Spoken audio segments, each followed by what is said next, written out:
You might be convicted if you read that stuff. Oh yeah, you might feel bad. Feel bad about some of the stuff you're doing.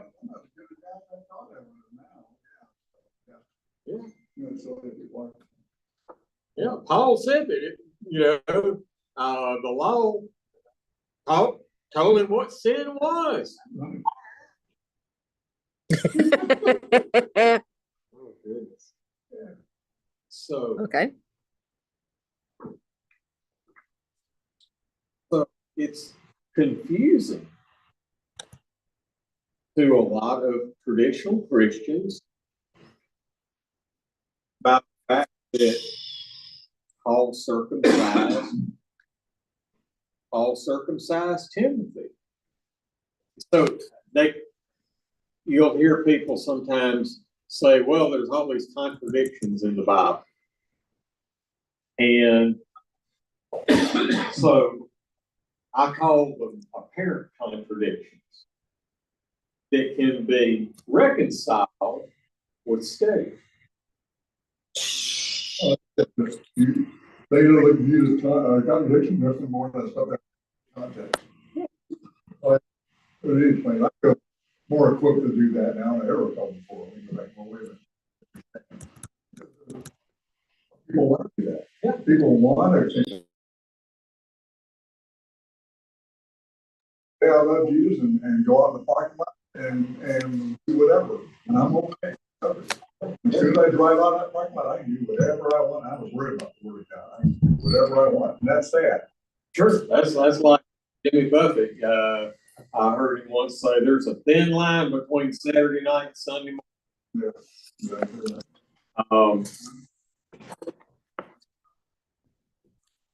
Excuse me. Just okay. So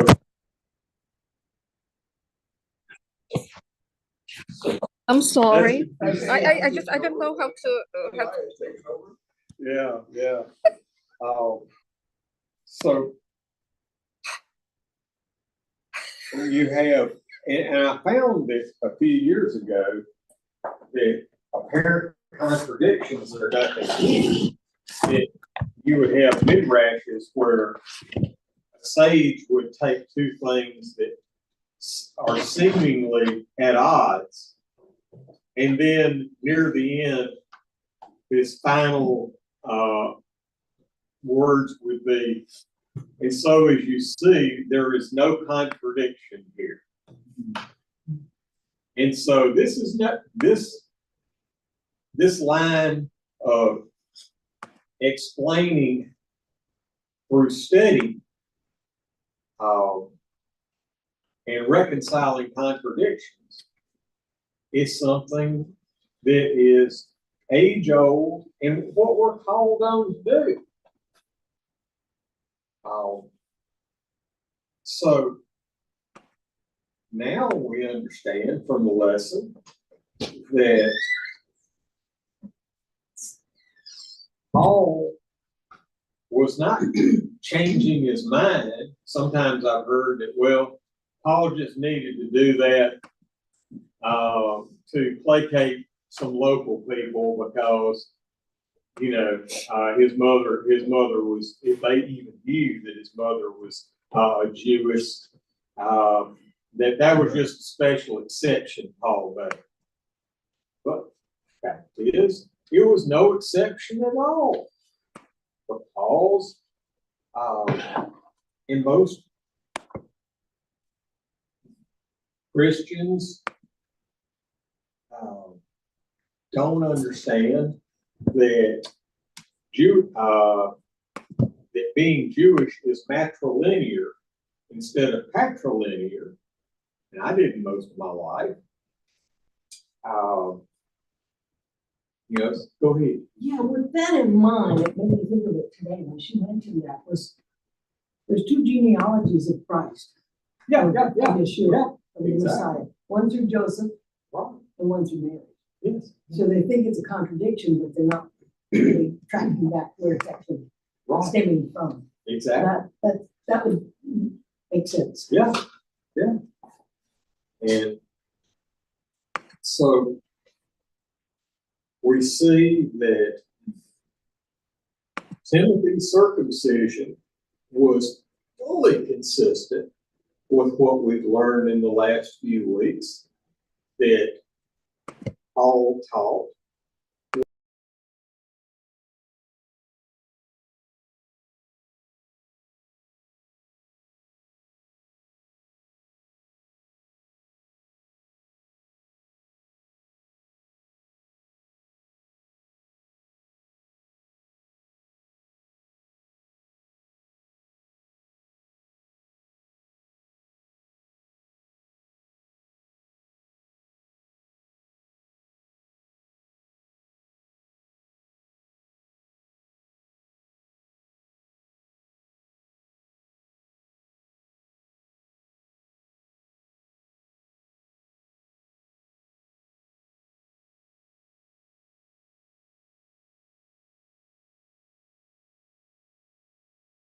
Sacrifices there. He's not saying you shouldn't sacrifice, but if you think that just cause you, again, thin line between Saturday night and Sunday morning kind of thing in their case, thin line between idolatry and just showing up for the sacrifices, doing the requisite sacrifice and then go and worship Baal and all too, because you wanted to cover all your bases. Yeah, didn't want to miss party. Yeah, oh, absolutely. Yeah, Baal, prophets of Baal through big parties. So Paul is, this is absolutely consistent as we've discussed with what Paul has taught, because he had a Jewish mother. Did you have something you wanted to? Okay. He had a Jewish mother, and he had a Greek mother. He wouldn't have been circumcised. It wasn't that because he was coming under Paul as a mentee, the way Paul studied under Gamaliel. It wasn't like, okay, well, now you're coming under me, you got to get circumcised. It was only because he had a Jewish mother. Right. And I love the things that these lessons are bringing out.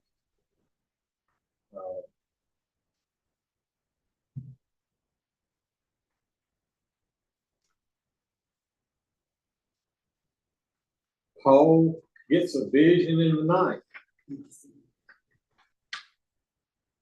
And what did the vision, what did Paul see in his vision? Man. What did the man say? Yeah, what did he say?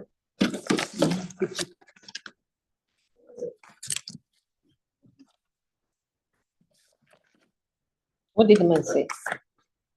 Man said, come to Macedonia. Oh, that's right.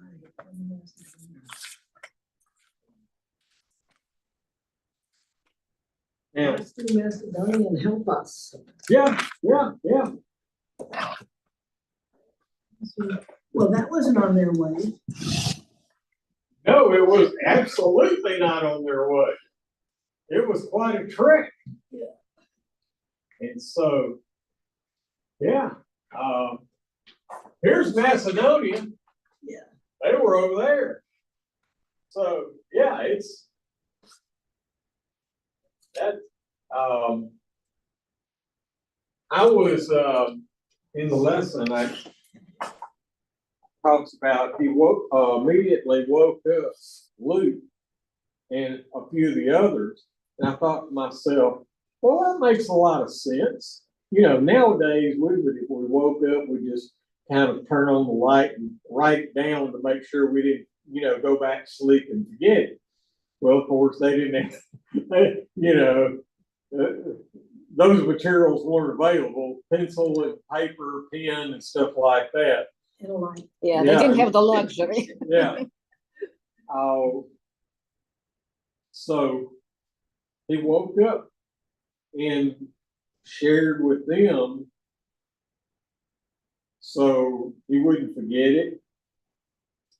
And that just kind of, you know, it reminded me of when Joseph, earthly father, you know, stepfather of Mashiach, had the dream to go to Egypt.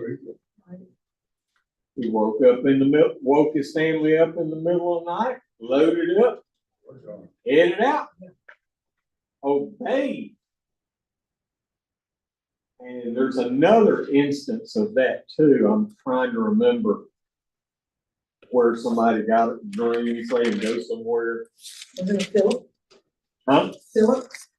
Did he have an angel tell him to go to? Where was he supposed to go? To the meeting? The word he was translating. Yeah. I think that was too. So, you know, we're taught to, when we're told to do something, we should get up and go. Lest we come up with reasons not to do it. Well, like Jesus said, go do quickly. Well, exactly. Yeah. Get her done. So, Not a good thing either. and so they head up there. And so here he is, and now he and his entourage, visiting cities of Philippi, Amphipolis, Apollonia, all this area here again. They are moving westward.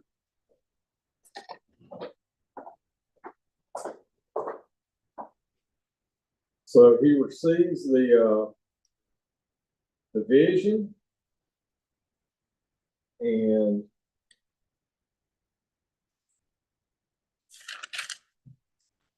so there's a lot here about this is a land, you know, that has been conquered by many kings over the centuries. You know, it has been ruled by Persia. It's been ruled by the Greeks under Alexandria. You know, town Macedonia. You know, all that area, because in their time before Rome,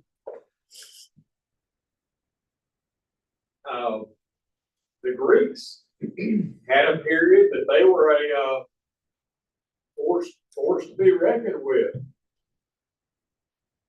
And then right here, Delphi. I didn't mark that for some reason, but remember what there was an oracle in Delphi. Paul hadn't moved there yet, but it talks about, you know, the oracle of Delphi. You had a woman that was possessed, and they had a, you know, history of, I didn't know this, basically they said a python god that could prophesy, you know, tell people about the future, and that it had been killed by, I think, Apollo, and Apollo could then tell about the future, which I guess that's the reason revering Apollo, you got a city named after Apollo right here, Apollonia. And so now if you've got a possessed woman that can tell about the future with priests who collect money from people standing in line to hear about the future, well, you got a good business going there. So when you've got a really good cash flow business going there, what do? Right, you protect it. What else is a smart thing to do?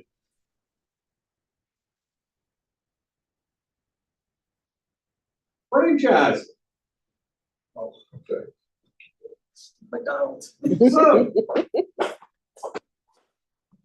the woman who followed them around saying that, you know, these people are teaching salvation was a woman who was basically a franchise operation. And there were probably some in various other cities. And, you know, just like Jesus didn't need to be proclaimed by somebody who was possessed. You know, he didn't need any validation of of Gentiles, much less, you know, a possessed Gentile. And so, just like Jesus, when someone, a man was walking around saying that he cast out the demon, all did the same thing. Now, Well, I think, my take is that their issue of having this woman go around, that everybody would consider the source. That's not right. So what she's talking about, you know, Christ, and what she's talking about wasn't herself, would not be considered from Christ. right, you're right, it was her demon. Yeah, when Paul refers to it, I don't want to be associated with that woman. Exactly. But she's following me around, and demons are going to proclaim because they know what the truth is about why they're proclaiming it, and maybe they're doing it to somehow discredit them. Sure. Because then you could Yeah. say, well, hey, Paul must be something because, you know, he was validated by, you know, this witch. Yeah, this witness, but it was not the validation you want. Exactly. Wasn't she also being just really disruptive? Like they were, Yeah. Oh, yeah. she was Yeah, shouting over them. right. And kind of. Yeah, absolutely. Yeah. So Paul says enough of that. He doesn't exorcism right there. And they can tell that, you know, kind of like the guy that had been running around naked, screaming at people, you know, that lived in the caves. He's suddenly different. She's suddenly different. Yeah. They realize, oh, she has lost her gift of fortune telling. We lost our source of revenue. And so that's up around the Philippi area. And so they're not happy about it. And so wrapping things up here, you know, they gather together some ruffians and rough Paul and, you know, his entourage up and go to the people who are people who run the city and say, look, these people are teaching superstition. Because that's how, you know, they regarded anything other than their superstitions.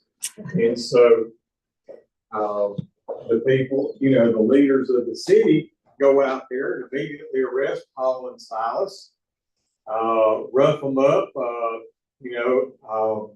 They got a guy, forget his title, but, you know, his job is to flog people who, you know, they're told to in the name of Rome. So they wind up in prison, and there's a earthquake in the middle of the night, And the guard is afraid that they've all escaped. So as he's about to put himself to the sword, because he figures he can give himself a more merciful death than the Romans will give him for letting them escape. Right. Paul shouts out, "Hey, don't harm yourself. We're all still here." And so the man carries him home, and is, how might I be saved? Because he's been hearing them singing in there, because people probably in prison normally didn't do a whole lot of singing and celebrating. And so through all of this, he's led to faith. Man takes Paul home, and then the next day the leaders send for him, and Paul says, is it lawful to beat Roman citizens? They're like, sure, no, it's not lawful. What? Why? Well, Silas and I are both Roman citizens. Like, oh. Well, y'all can go then. He's like, wow. Don't think we're in such a hurry to. So they stay around a while. Well, Paul actually gave those people a way out. Mm-hmm.